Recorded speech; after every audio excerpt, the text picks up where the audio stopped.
Assalamualaikum warahmatullahi wabarakatuh. Perkenalkan saya Nurunda Sari Ahman dari kelas AK202 dengan NIM 230301010057 dari Prodi S1 PJJ Akuntansi. Pada kesempatan kali ini saya akan mempresentasikan untuk UAS Ekonomi Makro tentang perekonomian Yunani. Perekonomian Yunani sendiri dimulai pada zaman Yunani kuno. Secara umum, kehidupan ekonomi Yunani kuno bertumpu pada sektor perdagangan dan industri. Lokasi strategis Yunani yang berada di antara persimpangan Eropa Selatan dan Timur Tengah memungkinkan sektor perdagangan untuk berkembang. Selain itu, laut dan pelayaran juga pertanian merupakan tulang punggung bagi perekonomian Yunani. Namun, sektor pertanian hanya dilakukan di daerah yang subur seperti Peloponnesos. Lebih jelasnya lagi, kita akan membahas tentang perekonomian Yunani di tahun 2021 dan 2022. Pembahasannya sendiri berisi tentang inflasi, kurs, PDB, neraca pembayaran, dan neraca perdagangan atau ekspor dan impor. Yang pertama ada inflasi. Keadaan negara maju termasuk Yunani pada tahun 2001 mengalami guncangan yang menjadi salah satu pemicu kenaikan inflasi akibat pandemi COVID-19. Pandemi ini di satu pihak menekan permintaan dan harga, tetapi di lain pihak telah menimbulkan disrupsi dalam rantai pasok global yang menghambat pergerakan arus barang di seluruh dunia. Pada saat yang sama, stimulus fiskal yang diguyurkan oleh hampir semua negara di dunia memberikan tambahan daya beli yang besar, terutama setelah gelombang pandemi COVID-19 sempat mereda pada paruh awal tahun 2021. Tidak jauh berbeda dari tahun 2021, menurut Perdana Menteri Yunani, Kyriakos Mitsotakis, pada Maret 2022, inflasi konsumen di Yunani mencapai 8,9%. Hal ini merupakan yang tertinggi dalam 27 tahun terakhir. Kenaikan harga energi termasuk kenaikan harga gas alam sebesar 68,3% dan harga listrik sebesar 79,3% telah mempengaruhi pendapatan masyarakat. Tetapi, inflasi inti atau yang mengabaikan fluktuasi harga bahan bakar tetap rendah sebesar 3,36% tahunan pada tahun 2022. Hal ini sejalan dengan dampak yang lebih rendah dan penyesuaian harga bahan bakar dan tekanan inflasi yang belum kuat dari sisi permintaan. Yang kedua ada kurs atau nilai tukar mata uang. Negara Yunani memakai euro sebagai mata uangnya. Di tahun 2001, nilai tukar euro ke Indonesia rupiah turun sebesar 6,24%. Sedangkan di tahun 2002, nilai tukar euro ke Indonesia rupiah naik sebesar 3,16%. Dengan kata lain, nilai tukar euro menurun di tahun 2021 tetapi naik di tahun 2002 dibandingkan dengan Indonesia rupiah. Bisa kita lihat di gambar sebelah kanan ada grafik riwayat nilai kurs di tahun 2021 dan grafik riwayat nilai kurs di tahun 2002 dari euro ke Indonesia rupiah. Yang ketiga ada PDB atau Produk Domestik Bruto. Apa sih PDB itu? Produk Domestik Bruto atau dalam bahasa Inggris disebut sebagai Gross Domestic Product merupakan jumlah nilai tambah yang dihasilkan oleh seluruh unit usaha dalam satu negara tertentu. PDB mencakup total nilai produksi dan jasa yang dihasilkan oleh semua orang atau perusahaan dalam satu negara selama kurun waktu tertentu, biasanya 1 tahun, yang digunakan untuk mengukur tingkat kemampuan perekonomian negara. Di Yunani sendiri, konsumsi rumah tangga adalah komponen utama dari PDB dan berkontribusi sebesar 72% dari penggunaan totalnya, diikuti oleh belanja pemerintah sebesar 20% dan pembentukan modal tetap bruto sebesar 12%. Ekspor barang dan jasa menyumbang 33% dari PDB, sedangkan impor menyumbang 35%, mengurangi 2% dari total PDB. PDB Yunani di tahun 2021. Yang pertama ada rasio hutang terhadap PDB. Rasio hutang Yunani terhadap PDB diprediksi mencapai 188,8% pada tahun 2021.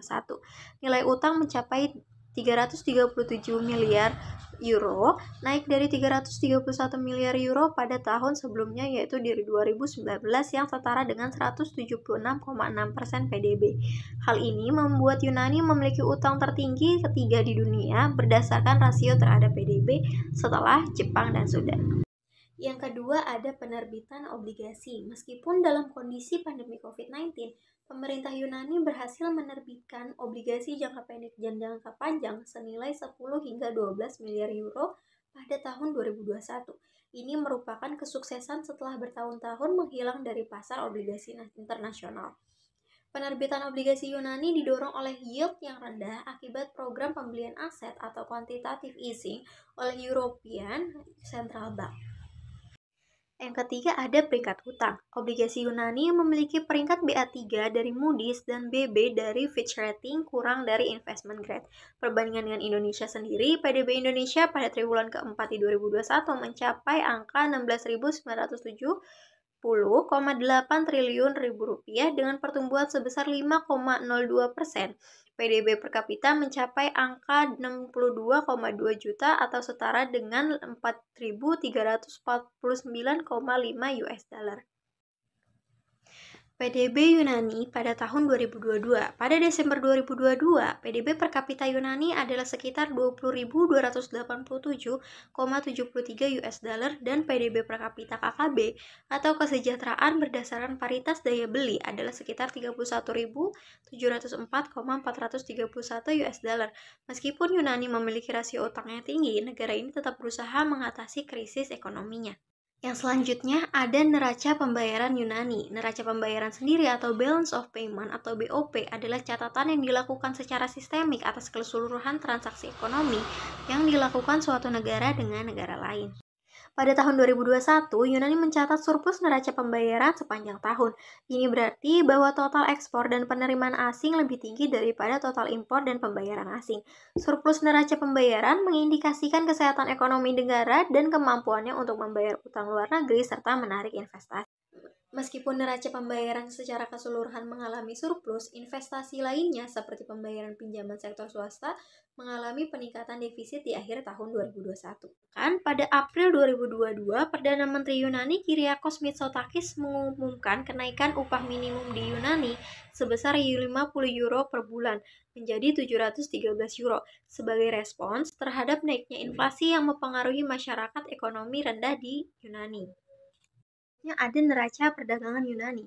Neraca perdagangan atau biasa disebut dalam bahasa Inggris sebagai BOT atau Balance of Trade merupakan ikhtisar yang menunjukkan selisih nilai transaksi ekspor dan impor di suatu negara dalam jangka waktu tertentu. Pada tahun 2021, neraca perdagangan Yunani mencatat surplus sebesar 35,34 US dollar. Ini jauh lebih tinggi dibanding dengan capaian pada tahun sebelumnya yaitu yang hanya sebesar 21,62 miliar US dollar. Pada bulan Desember 2021, neraca perdagangan tetap mengalami surplus sebesar 1,02 miliar US dollar. Meskipun lebih rendah dari bulan sebelumnya, surplus ini dipengaruhi oleh ekspor non-migas yang tetap tinggi dan defisit neraca perdagangan migas yang meningkat. Ekspor non-migas ke Tiongkok, Amerika Serikat, dan Jepang juga berkontribusi pada surplus tersebut.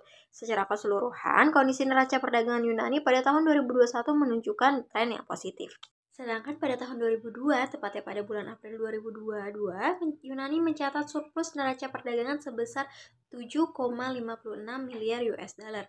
Surplus ini berasal dari sektor non-migas yang mencapai 9,94 miliar US dollar, sementara di sektor migas terjadi defisit sebesar 2,38 miliar US dollar.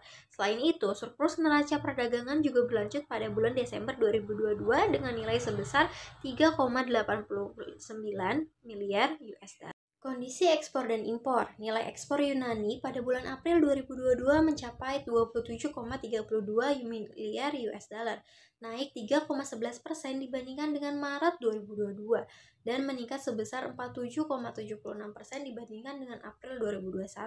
Sedangkan nilai impor Yunani pada bulan yang sama mencapai 19,76 miliar US dollar, mengalami penurunan 10,01% dibandingkan dengan Maret 2022, namun naik 21,97% dibandingkan dengan April 2021.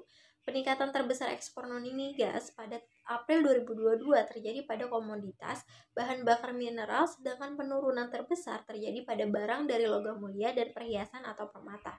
Pangsa ekspor non-migas terbesar Yunani masih ke Tiongkok, dengan share sebesar 21,21% atau setara dengan 5,49 miliar US dollar. Berada di kesimpulan, biarpun kondisi neraca perdagangan Yunani pada tahun 2021 dan 2022 menunjukkan kondisi yang positif secara berkelanjutan, tapi krisis finansial di Yunani berdampak signifikan pada stabilitas ekonomi.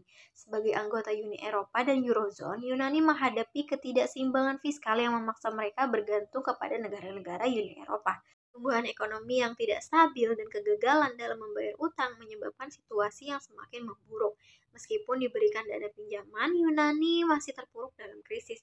Uni Eropa dan Bank Sentral Eropa perlu mengambil tindakan lebih tegas untuk mengatasi krisis ini dan mencegah dampak lanjutan pada ekonomi dan stabilitas euro. Tetapi, meskipun Yunani memiliki masalah ekonomi yang cukup tinggi, negara ini tetap berusaha untuk mengatasi krisis ekonominya. Sekian presentasi yang bisa saya sampaikan, kurang lebihnya mohon maaf. Wassalamualaikum warahmatullahi wabarakatuh. Terima kasih.